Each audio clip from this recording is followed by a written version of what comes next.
अभी हम जो चीज़ें मोटी मोटी देख रहे हैं उन पर हम ज़रा बात कर लें। ज़फ़र साहब, ये कुछ डॉक्यूमेंट्स हैं, ज़ाहिर ये हमारे भी सामने आ रहे हैं, इनको देखकर आपको क्या लगता है? जो कल बात की गई थी कि जो नए टैक्स नहीं लगाए जाएंगे, लेकिन जो मेरे सामने चीज़ें हैं, जो हम इस पर देख रहे हैं डॉक्यूमेंट्स में, तो टैक्सेस तो हैं और कुछ ऐसे टैक्सेस भी होते हैं जो डॉक्यूमेंट्स में नहीं होते हैं, वो हिडन होते हैं। अब हर आदमी तो बैठकर उन डॉक्यूमेंट्स को नहीं पढ़ सकता, तो आम आदमी जो है वो क्या करेगा, वो कैसे देखेगा इस चीज़ को कि इस बजट में उसके लिए क्या रिलीफ है?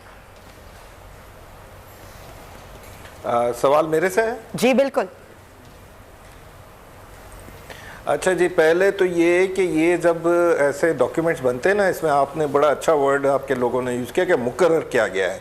जो मुकर्रर किया गया है, तो ये कोई इकोनॉमी जो हमारी है ये मुकर्रर की गई चीज़ों पर तो नहीं चलती है ना। अब वो जो मुकर्रर करते हैं कि इतना एक्सपोर्ट हो जाएगा, इंपोर्ट इतना कम हो जाएगा, उसमें जो डिफरेंस है जिसको हम डेफिसिट बोलते हैं वो इतना कम हो जाएगा। सबसे बड़ी बात जो रिमिटेंस की बात कर रहे हैं पाकिस्तानी जो बाहर रह रहे हैं, उसका जो हदफ है वो मुकर्रर हो ही नहीं सकता, क्योंकि वहाँ पर भी पाकिस्तानी जो इधर पाकिस्तानी है मुल्क के अंदर, अगर वो उनकी नौकरियां छूट रही हैं तो वहाँ पर भी यूएई और सऊदीया में नौकरियां छूट रही हैं, उनकी नौकरियां ख़त्म हो रही हैं। और ये वो लोग हैं जो पूरी पूरी फैमिली को चला रहे होते हैं पाकिस्तान में बाहर से हार्ड कैश लाकर।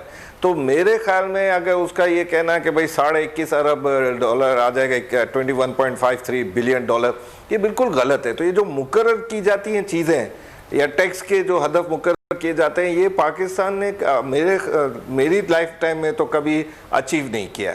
दूसरा ये कि जो इन्होंने अब डेवलपमेंट के लिए खर्चे निकालेंगे, वो कहाँ से निकालेंगे? क्योंकि इनके पास अभी तो पैसे ही नहीं। खजाना, मैं बार बार ये रिपीट कर रहा हूँ कि खजाना खाली है। 3300 अगर गैस की लाइनें देखें, पहले ही हम गैस की शॉर्टेज में हैं, इंडस्ट्रीज को हम नहीं पूरा कर सक रहे। दुनिया में हाईएस्ट अमाउंट की हमारी इलेक्ट्रिसिटी है, 13.5-14 सेंट पर जारी है, 9 सेंट की हमारे पड़ोस मुल्क दे रहा है। पहले तो हम उनको जो फैसल बात कर रहे थे कि भाई अगर ऑयल प्राइसेस घटे हैं तो उधर बेनिफिट दें इंडस्ट्री को, ताकि इंडस्ट्रियों को किक स्टार्ट मिले, रीस्टार्ट हो। अभी वो तो बंद हो रही हैं, बड़े बड़े इंडस्ट्रियल एरिया जो हैं वो बिल्कुल। यही सवाल बिल्कुल कराची। जफर साहब, पॉइंट टेकन, यही सवाल मैं आपका लेके जाऊंगी और डोगर साहब आपके पास भी आती हूँ, लेकिन जरा ये एक सवाल है बड़ा आम, मैं आरिफ अभी साहब से करना चाहूंगी। आरिफ साहब, बड़ी सनतों की बात हमने की कि जी बड़ी सनतों के लिए हमने क्या किया, कारोबार के लिए हमने क्या किया। कल अब्दुल हफीज शेख साहब कहते हैं 7.5% बड़ी सनतें गिर गई। इतने आराम से हम हर चीज कह देते हैं, ये कैसे गिर गई? ये कौन पूछेगा इनसे? इसमें भी ये है कि आप जो है ये कोरोना वायरस का जो पीरियड था और जो लॉकडाउन था, उसको भी कुछ अलाउंस हमें देना चाहिए। अच्छा। फिर उसके बाद जो मामलात हमारे पिछले बजट में थे और जो इतना डिवैल्यूएशन हो गया था और हाई इंटरेस्ट रेट जो थे, उसकी वजह से ज़ाहिर है इंडस्ट्रियल प्रोडक्शन जो है वो अफेक्ट हुआ था, लोगों की कुव्वत खरीद जो है वो अफेक्ट हुई थी। तो ये उसकी वजह से जो है वो ये हालात जो है वो पैदा हुए। लेकिन हमें बहैसियत हम अभी पॉलिटिकल पार्टी को जो है डिस्कस नहीं करना चाहिए, पाकिस्तान को डिस्कस करना चाहिए। पाकिस्तान जो है वो इज लैंड ऑफ अपॉर्चुनिटी, उसमें बहुत ज्यादा जो है वो जो है पोटेंशियल है। तो हमें ये बात करनी चाहिए कि इस पोटेंशियल को हम किस तरीके से जो है वो रियलाइज कर सकते हैं।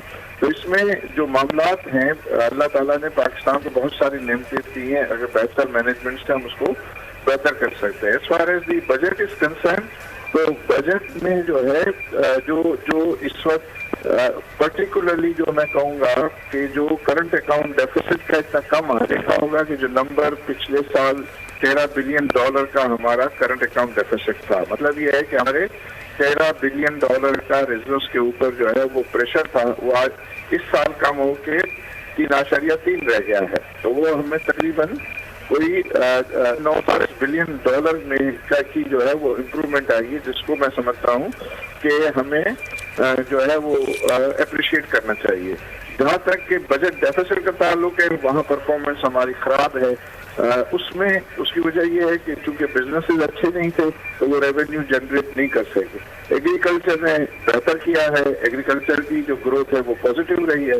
तो जरूरत इस बात की है कि जिसमें जो है वो एग्रीकल्चर, कंस्ट्रक्शन, इंडस्ट्री, IT इन सब यही सवाल था मेरा आपसे। की पॉलिसी बिल्कुल। तो एक तरफ हो, हाँ। तो हम सबको भी मेहनत करनी है ना, सही। आवाम को भी तो मेहनत करनी है, हमको भी तो काम करना है ज्यादा। काम करने का सर मौका भी तो दिया जाएगा ना सर, ऐसे मौके पैदा किए जाएं कि काम करना आसान हो, यही तो आसान तरीके से सवाल मैंने आपसे किया था। चले खैर, आपका पॉइंट आया है, डोगर साहब की जानिब जाएंगे। डोगर साहब, मालिक इक़्तिसादी सर्वे कहता है कि 14 लाख अफराद जो है उनका रोजगार खत्म होगा और तकरीबन 1 करोड़ अफराद ऐसे हैं जो कि ख़तरे गुर्बत से नीचे आएंगे। कोरोना की वजह करार दिया जा रहा है इस चीज़ को भी, और फिर ज़ाहिर है कल हफीज़ शेख साहब ने भी यही कहा कि जी कोरोना की वजह से हम वो अहदाफ हासिल नहीं कर पाए। कोरोना आए हुए 3 महीने हुए हैं, उससे पहले के महीने भी हम देखें हमने कितना काम किया और हमें जो काम करना चाहिए था क्या हमने उसकी इंटेंशन रखी काम करने की?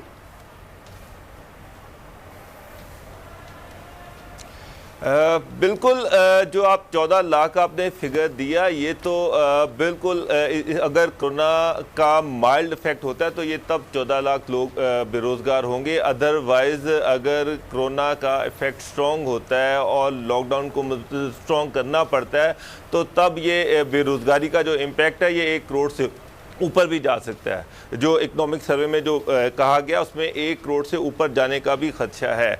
अभी प्राइम मिनिस्टर खुद कह रहे हैं कि जुलाई और अगस्त में कोरोना ने अपनी पीक पे पहुंचना है, अभी वो अपनी पीक पे नहीं गया, उसके बाद उसका डिक्लाइन स्टार्ट होना है, फ्लैट होना है और उसके बाद उसका डिक्लाइन स्टार्ट होना है।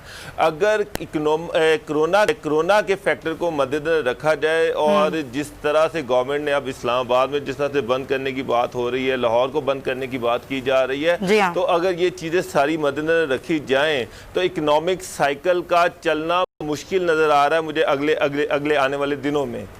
अगर कोरोना मजीद अपनी पीक की तरफ जाता है तो इससे अगर इकोनॉमिक साइकिल नहीं चलता या स्लो डाउन होता है तो आप मुझे बताएं तो बेरोज़गारी में तो मजीद इजाफा होगा, गुर्बत में मजीद इजाफा होगा।